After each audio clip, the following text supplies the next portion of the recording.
Hello. Can you hear me? Yeah, I thought I'd try this again. Mainly because I thought I missed that house over there that you couldn't see. I thought you could see, we can't see because it's that really far away. I missed. Yeah, I just wanted to. Last time I missed telling you about the. We went to his birthday party. My Israeli friend who had the goat farm. Went to his birthday party and he showed us around his goat farm. So we went to the party, played spin the bottle, and he showed us his cheese farm, which isn't a euphemism. So yeah, I thought I'd do this now because I felt I needed a walk. I thought it's a nice day, weather's been shit recently, and I needed a walk because I've got pie for dinner tonight, and if you're going to eat the pie, you've got to do the time. That's my mantra. Yeah. So I thought I'd take you out on another nice walk. So we're here again. But actually, I thought, you know, it's not less of a tour this time. This is can you actually see it now? No, you can't see it. It is there behind the little. There's a little bunch of trees. Anyway, no, it's less of a tour this time because, you know, you've seen all that. I thought I'd turn it into films I've been watching recently. You know, just see how it works out because I couldn't think of anything else to talk about. I didn't really particularly have much on. No, I did, but nothing I wanted to talk about in a video. I do have things on my mind. I don't walk around with an empty head, surprisingly, but yeah. So, and I did think that I'd try and go through the jungly bit that was impassable last time. I'll see how it is. Should be fun if it's passable. I'm going to go through it anyway. Obviously. Anyway, but I'll get back to you when we're up there. So, yes, see you then. Yeah, I'm going to take you where that pylon is. There's a little footpath. I showed you it last time, and I'll take you down there. Whether it's passable, or not, I thought it might be fun. But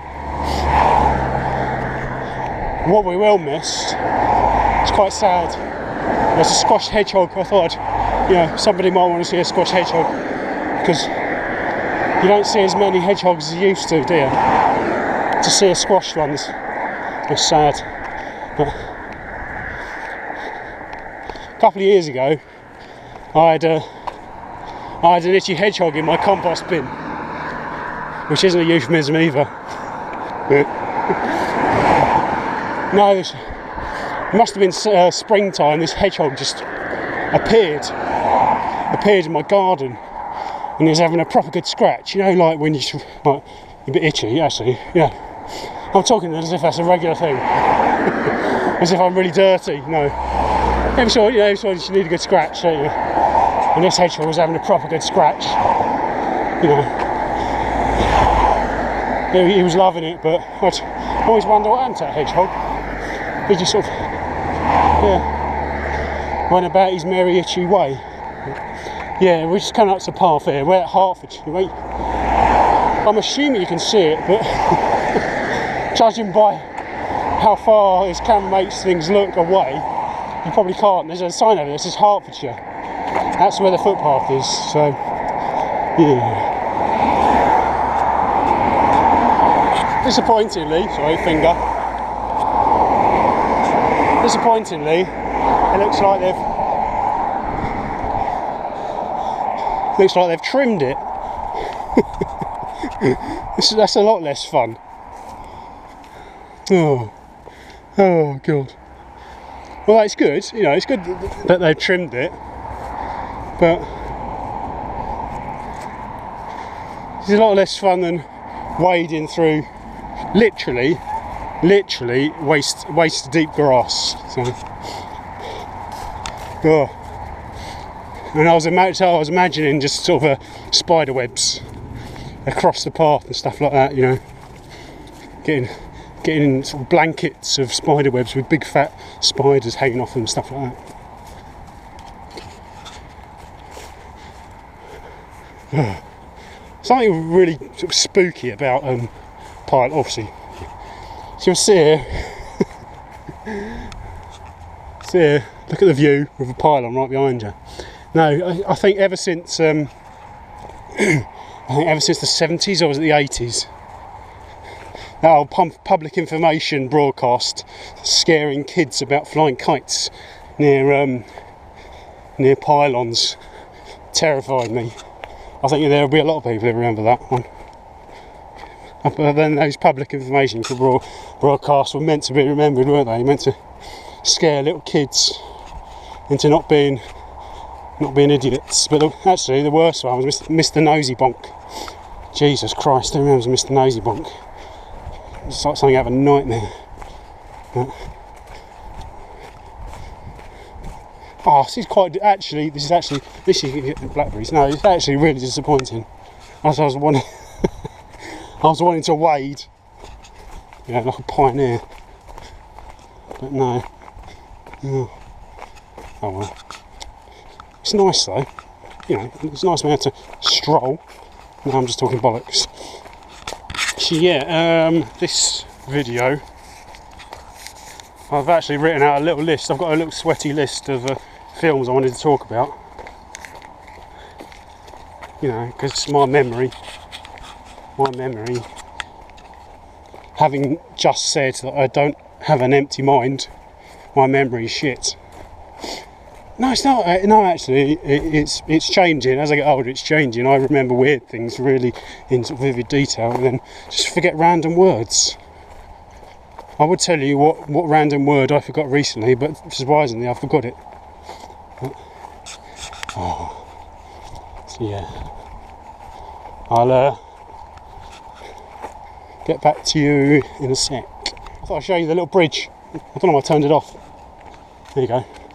Right, I'm going to run up this bit. I've not run properly in a few months. I'm expecting my ankle not to hold up, but I just want to try running with the camera. But it's really jiggly.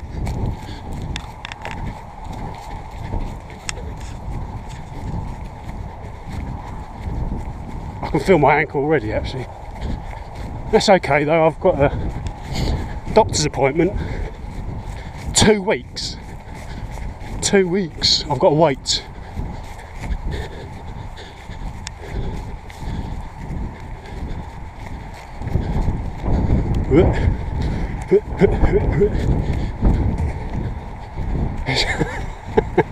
It's difficult to talk and run.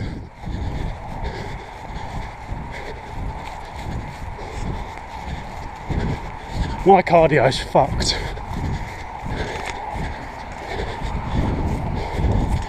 Oh Jesus.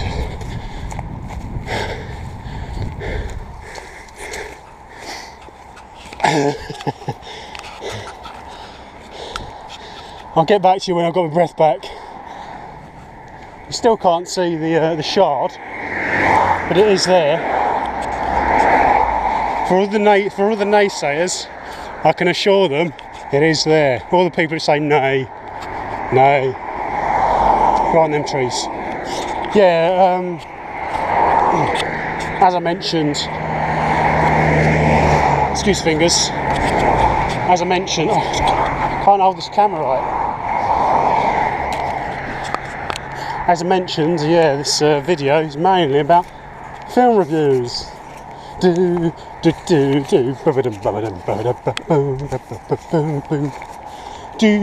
go. Just consulting my little list. I've seen a lot more than this, but I actually had to whittle down the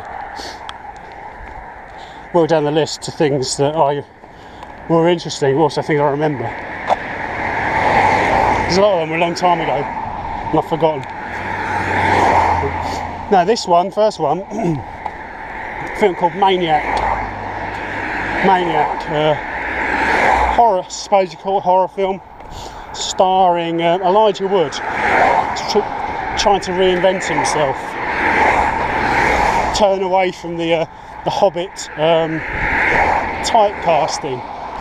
You know, the weird little hairy-footed, curly-haired, fantastical. Yeah. No, it's called Maniac.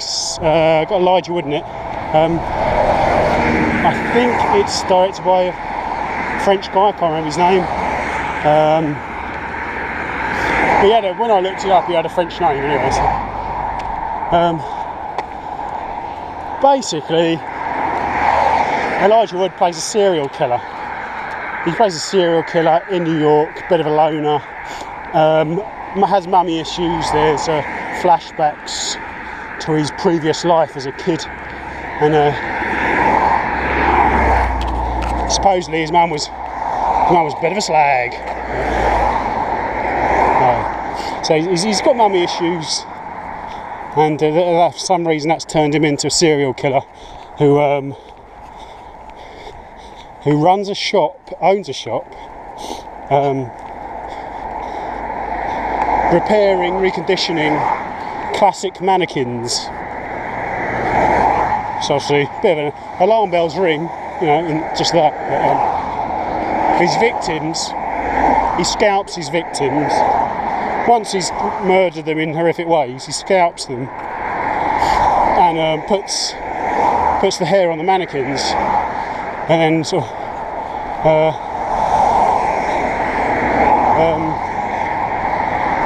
scatters them about his house as if they're like family, you know, and he just sort of sees them as his family and imagines them as people, you know. But it's the big hook, the big selling point, I suppose, is that it's all in first person. It's not a camera.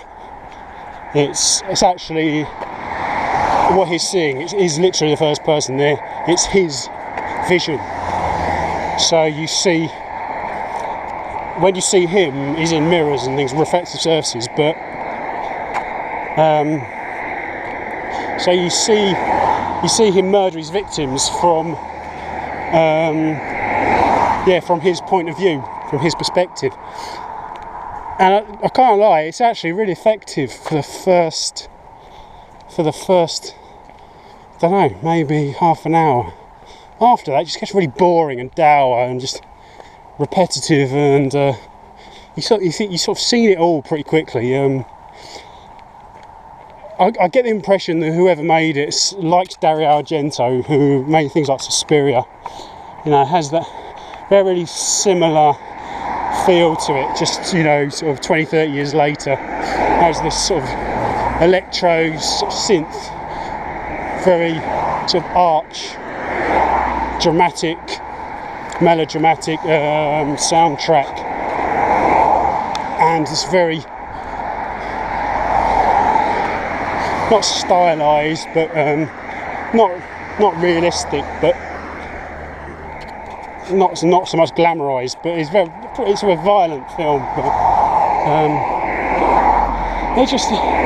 it lost its appeal. It is undeniably creepy. You just see it from.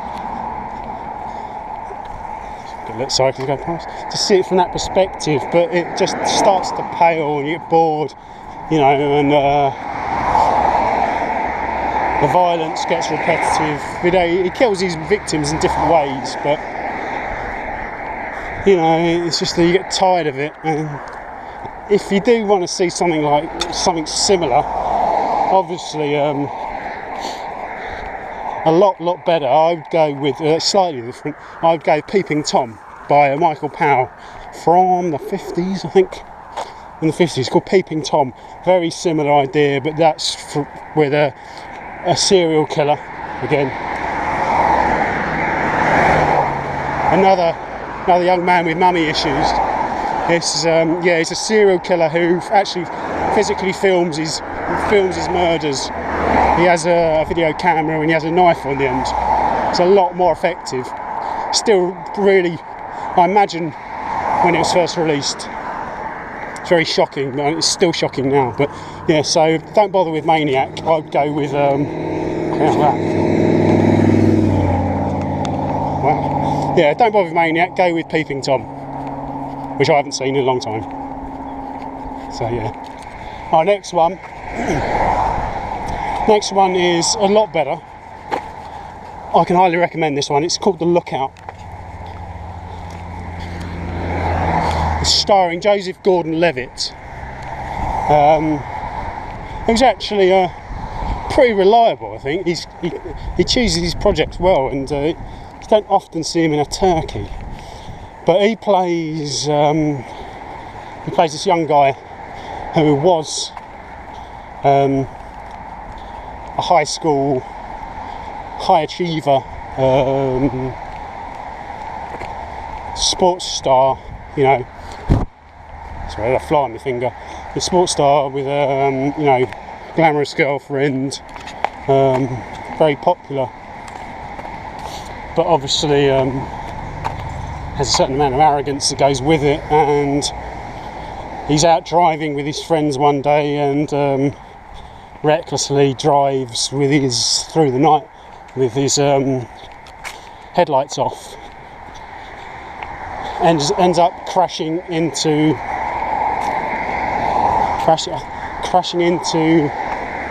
something coming the other way. But anyway, it's a big crash, and I think there's two other passengers in the car, his friend and his friend's girlfriend. I think they die. Actually, I can't remember, but he survives and his girlfriend survives. But yeah, he survives, but he's got a brain injury, head injury, and it means that he has something like that thing with Guy Pearce in it. What's it called? I nearly had it then. He's got no short-term memory, so he's now, whereas he was due to go on to university and become, you know, like an academic, or you know, a university football player. He's now reduced to living in an horrible little flat with Jeff Daniels. Jeff Daniels is his blind friend. I've forgotten how they met, but they live together in this horrible little flat. And Joseph Gordon-Levitt's character, basically, he earns a living as a cleaner at a bank. The main plot is that this guy who he was at school with, who was a few years above, who's now turned to the dark side. Yeah, sees him one day and knows that he works in a bank. And this guy, along with his gang,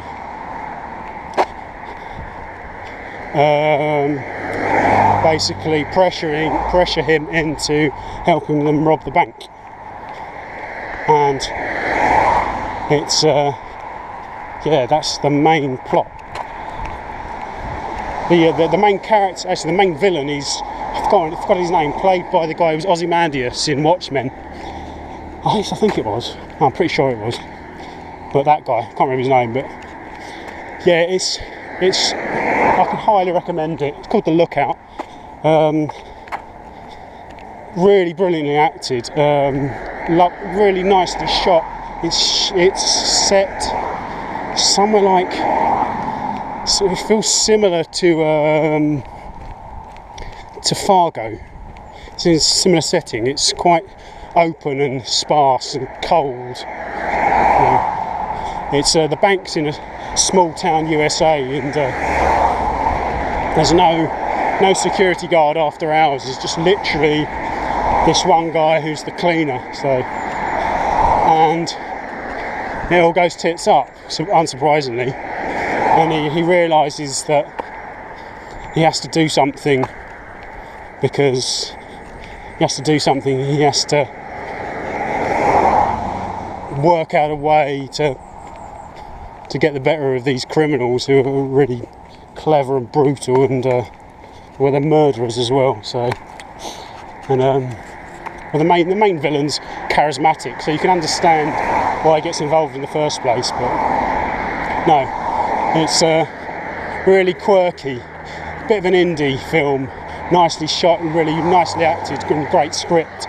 Jeff Daniels is a bit of a revelation because he plays this sort of blind friend who's a bit of a not a scumbag as such, a bit of an idiot, but sort of cocky. Yeah, so I can highly recommend that. A lot better than Maniac. It's called The Lookout. Got Joseph Gordon-Levitt in it. Can't remember who directed it. You might be able to see it. I can just see the tip. I can see the tip of Canary Wharf, and just see the tip of the Shard. It's there. It is. Anyway, next one.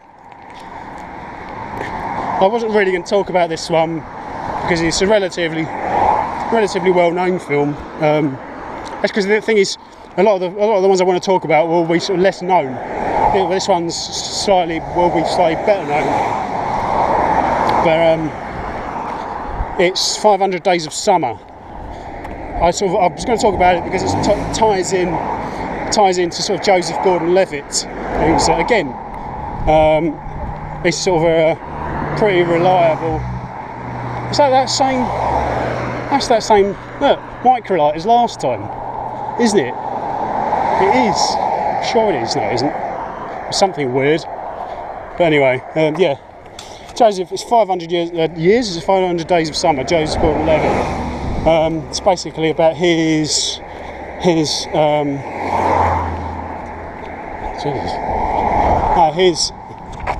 relationship with Zooey Deschanel's character, unsurprisingly called Summer. But the twist of it, it's all done out of sequential order. It's not. It's what's the word? No. What's the word for out of? See what I mean about forgetting things? It's not done at real-time order. What the fuck is that word? Anyway, it's all moved about, so you see there's a counter which counts because the idea is he's with her for 500 days, or he knows her for 500 days, or the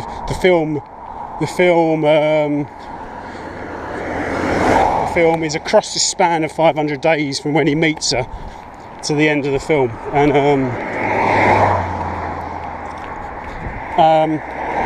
but it's all out of sequential order, so you know you see sort of beginning and ends all swapped around. That's whatever that is, and it has the sort of the standard indie film soundtrack, but it's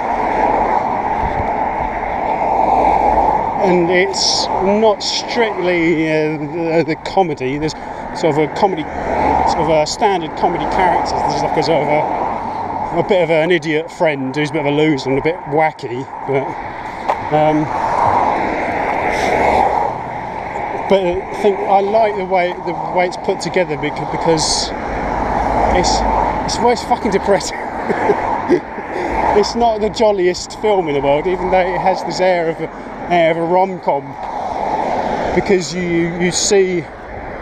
Well, I suppose it'd be like a rom-com if they got together in the end, but I don't know. So you see everything from a different perspective because it's all out of order, and you sort of see her. He basically falls for her because she's like this standard Zooey Deschanel character, if I'm honest, who that sort of kooky alternative. Who you know, let's face it, lads, we'd all fall forward. But she's that standard character, but everything's rosy, but then he starts to feel slightly out of control because he's falling for her, but then he can see something and she's starting to become more distant. And you see this whole sequence of events all out of order, and it gives everything a really nice, sort of quirky, interesting perspective. But it does make it a little bit depressing. But you know, it's not without hope though. It's not without hope, but it's you know, it's not all sweetness and what's the term? Light? No, that's not even a term. But yeah, it's got the standard indie film soundtrack, so I enjoy it actually. I enjoy it. It's something, even though you know, I've seen it a few times, it's something I could watch again.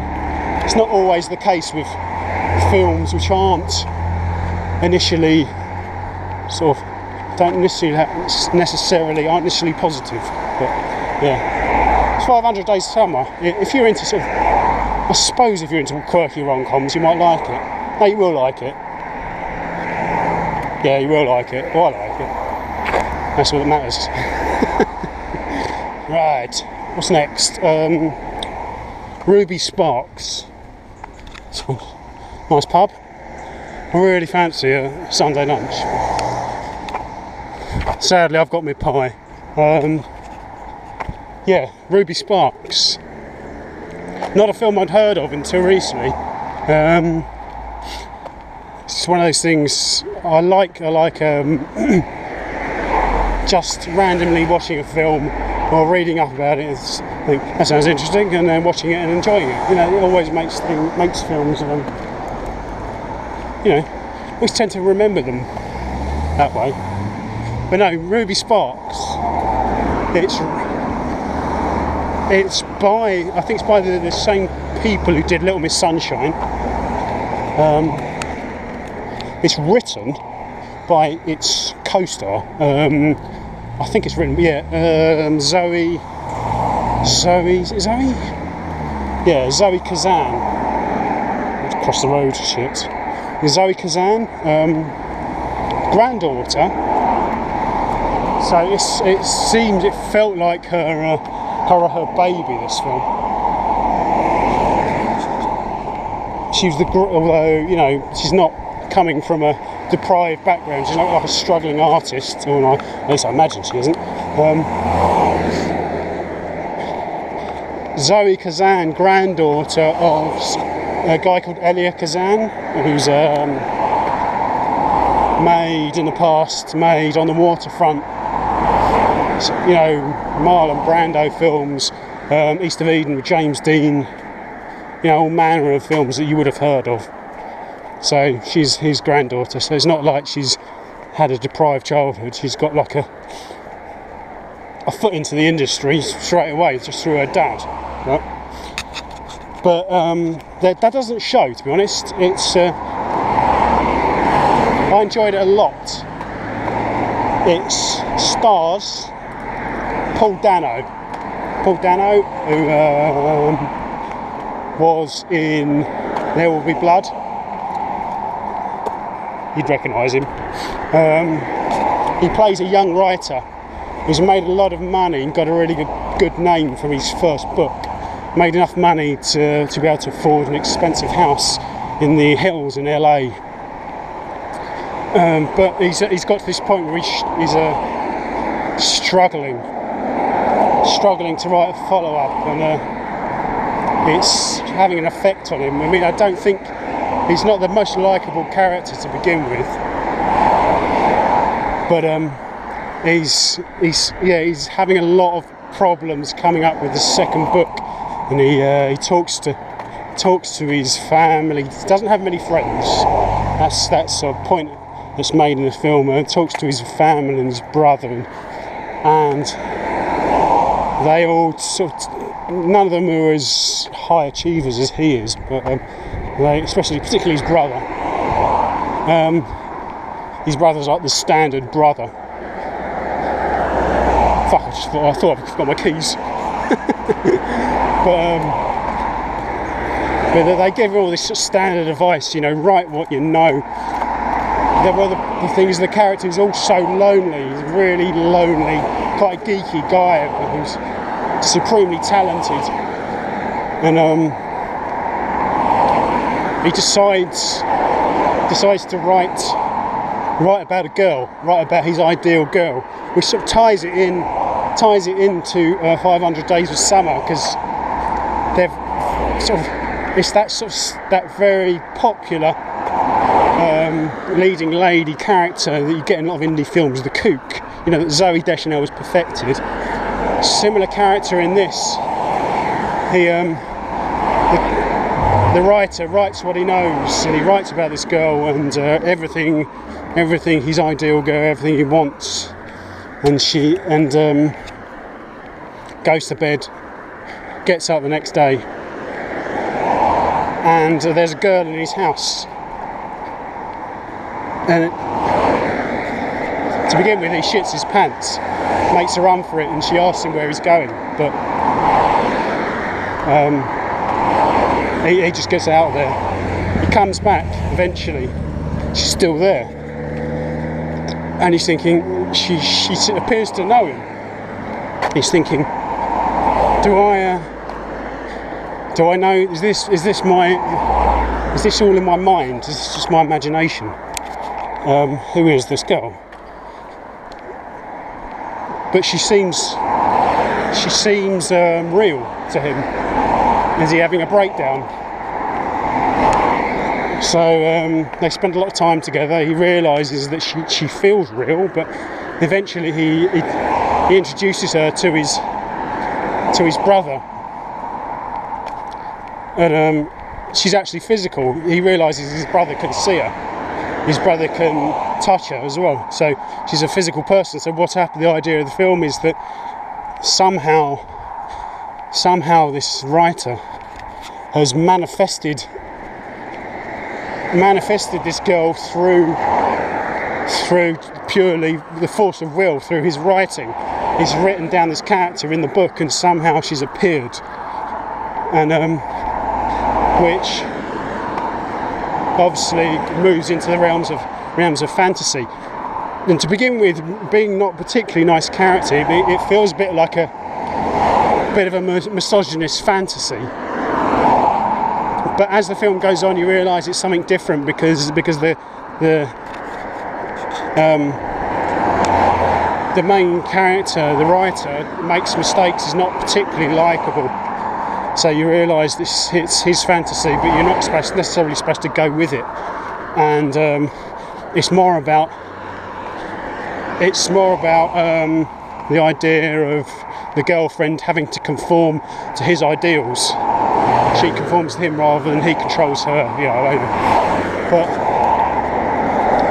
he realises as they to begin with, they had this sort of ideal relationship, but he realises that she's becoming her own person. She's moving away from him.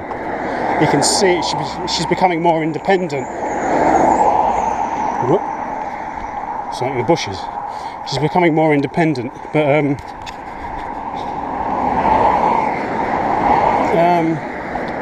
so he sort of panics, because initially he's put the book away because he thinks that if he's written her in one way, that he could easily rewrite bits and add to her personality, and that's how it feels like, this sort of misogynist fantasy. But in the end, he sees that she's moving away from him, so he decides to write into her character that she's becoming more sort of reliant on him, and he realises that he doesn't want that either, and it sort of spirals because he loses control. And the part of her character is that she's artistic and non-threatening, which says a certain amount about him. She's beautiful and quirky and artistic, and like, it's like that standard kook character, but he's not threatened by her.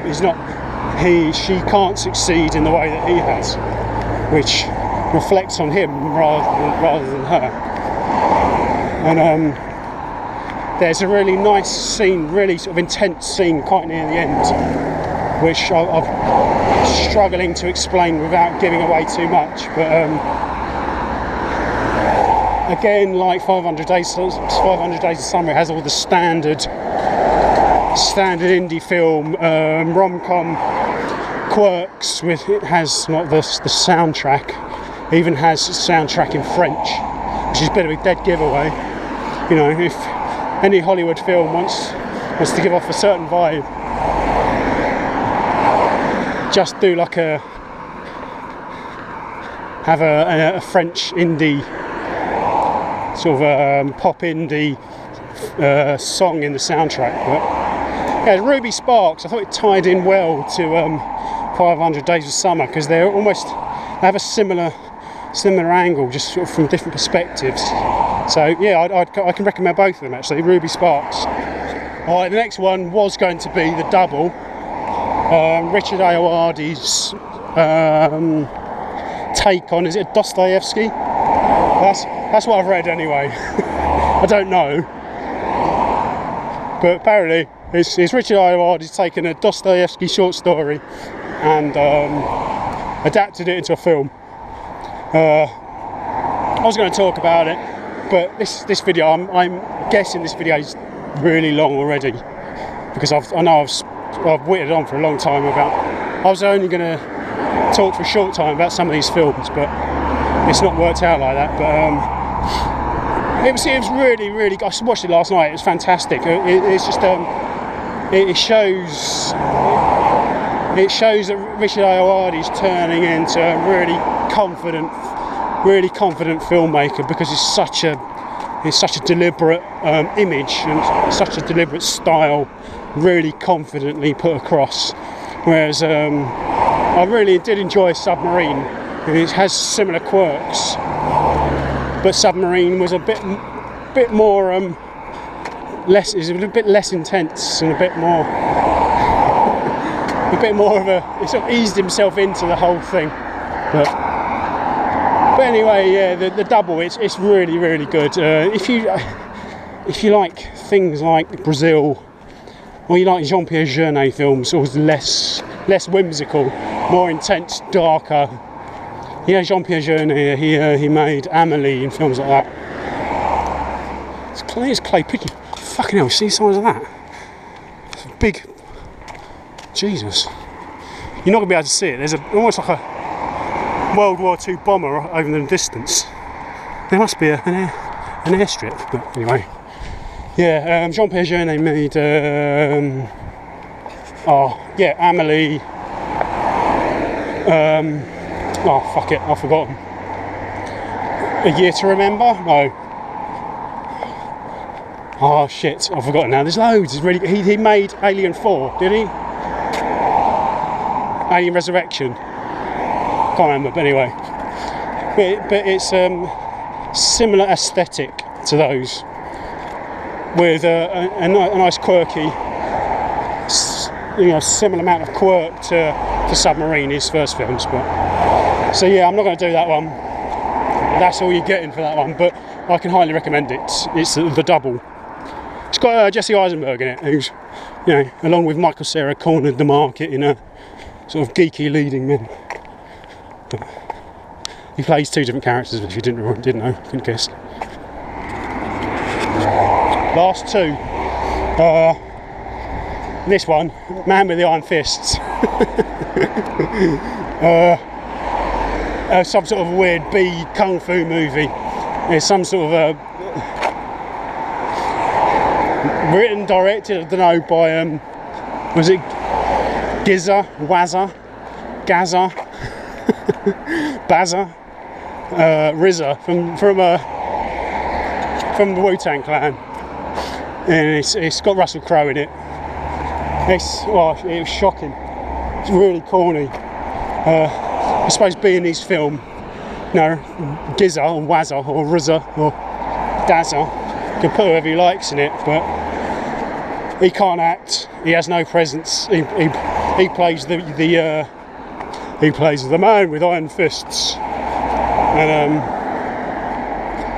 he has his arm ripped off and replaced with iron fists. He can't act, and he doesn't have any sort of physical skills as a physical kung fu performer. So it's just corny and violent, and you know, it tries to compare itself to Tarantino, you know, Kill Bill and that sort of style, but it's just shit. You know, I don't like saying film shit, but it was. Give it a go, you might like it, but if you do, then you've got no taste. Oh, no, I can't say that. Anyway, no, give it a go. And tell me what you think. Afterwards, Man with the Iron Fists. Arrival of Wang. Only because I like the name. The Arrival of Wang. It's called The Arrival of Wang. I like saying it. The Arrival of Wang. And there's actually a really good film. It's an Italian sci-fi film. It's about this girl who's an interpreter in Rome, I think, and she's employed by the Italian security agency to as an interpreter, but she doesn't know who she's going to be interpreting for. All she knows is she speaks Chinese, and she needs to use her skills in, you know, her multilingual skills to translate for something. And it turns out that she's translating for an alien's landed on Earth. So somehow sort of this alien knows Chinese because it's the most widely spoken language on Earth. So that's the reasoning anyway. So this alien speaks Chinese because there's obviously so many Chinese people, and it's the most widely spoken language, so they use it as sort of like an approximation. They use the statistics. So she talks with this this alien while it's been interrogated. It's rather than just being questioned, it's being interrogated by the Italian security agency, because they fear that it's the precursor to an invasion. But it's about because she's an independent. Sorry, there's a geezer that's walked past. Because she's an independent. She's an independent figure. She doesn't have the same attitude towards this alien. She's more. She has its the alien's interests at heart rather than national security, I suppose, which is, you know, nicely topical, but it's actually really, really interesting and really low budget, but really interesting and very, very worthwhile. It's there's, you know, really tense. There's your allegiances between the different characters, you know, follow what you'd imagine. You know, some you're for the alien, you're for the girl, or the guy is the interrogator, but it never goes where you expect it to go. So really, I'd actually highly recommend that. This really low budget, and they do really well with the budget. But yeah, The Arrival of Wang, a lot better than Man with the Iron Fists. Yeah, definitely.